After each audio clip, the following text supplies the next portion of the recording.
हरे कृष्णा। मार्गशीर्ष माह के कृष्ण पक्ष की एकादशी तिथि को उत्पन्ना एकादशी कहा जाता है और इस दिन उत्पन्ना एकादशी का व्रत रखा जाता है। मान्यता है कि उत्पन्ना एकादशी से ही एकादशी व्रत प्रारंभ हुआ था, जिसके कारण इस तिथि का महत्व और अधिक बढ़ जाता है। उत्पन्ना एकादशी व्रत करने से व्यक्ति की मनोकामनाएं पूर्ण होती है और एकादशी व्रत करने से जातक सभी सुखों को भोगकर अंत में मोक्ष को प्राप्त हो जाता है।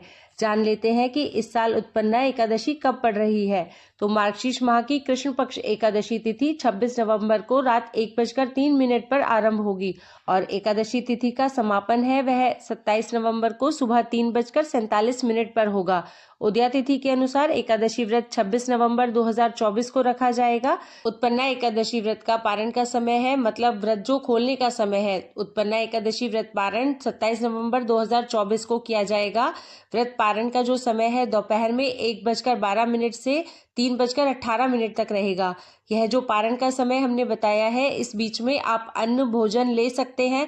जो लोग एकादशी व्रत शुरू करना चाहते हैं, एकादशी व्रत को धारण करना चाहते हैं, तो वो उत्पन्ना एकादशी से इस व्रत को धारण कर सकते हैं, क्योंकि ऐसी मान्यता है कि इस दिन ही भगवान विष्णु के शरीर से देवी एकादशी की उत्पत्ति हुई थी।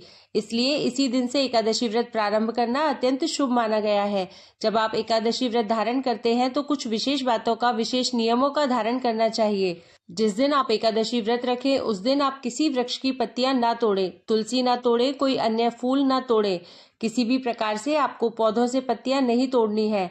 अब आइए आपको बताते हैं गुरुजी पंडित प्रदीप मिश्रा जी द्वारा बताया गया एक विशेष उपाय, जो कि एकादशी के दिन किया जाना है। अगर आपके घर में एक कमाया जाता है और सवा खर्च होता है, या घर में क्लेश रहता है, या आप नौकरी का प्रयास कर रहे हैं पर आपको नौकरी नहीं मिल पा रही है, या आप किसी एग्जाम का प्रयास कर रहे हैं, आप एग्जाम में सफल नहीं हो पा रहे हैं, तो इस उत्पन्ना एकादशी के दिन आप इस विशेष उपाय को अवश्य करें।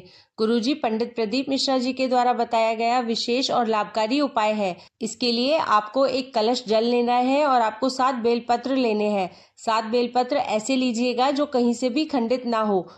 आपको पूर्ण 7 बेलपत्र लेने हैं। जो पीछे डंठल लगे होते हैं, आप देखेंगे ध्यान से, पीछे जो डंठल लगे होते हैं बेलपत्र में, वो आपको तोड़ लेने हैं।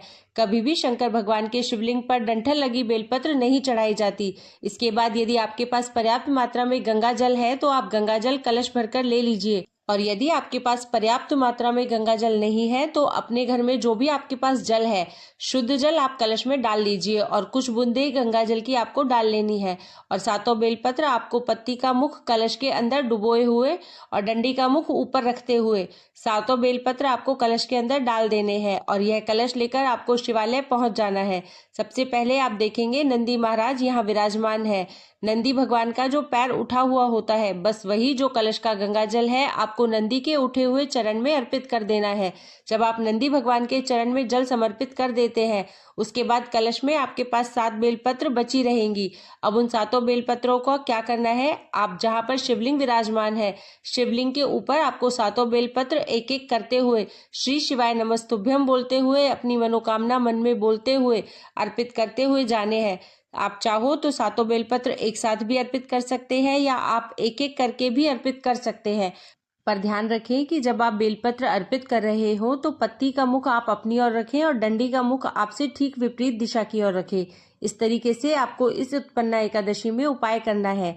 आशा करती हूँ आपको वीडियो उपयोगी लगा होगा। अगर वीडियो उपयोगी लगा हो तो वीडियो को लाइक करें और चैनल को सब्सक्राइब जरूर करें।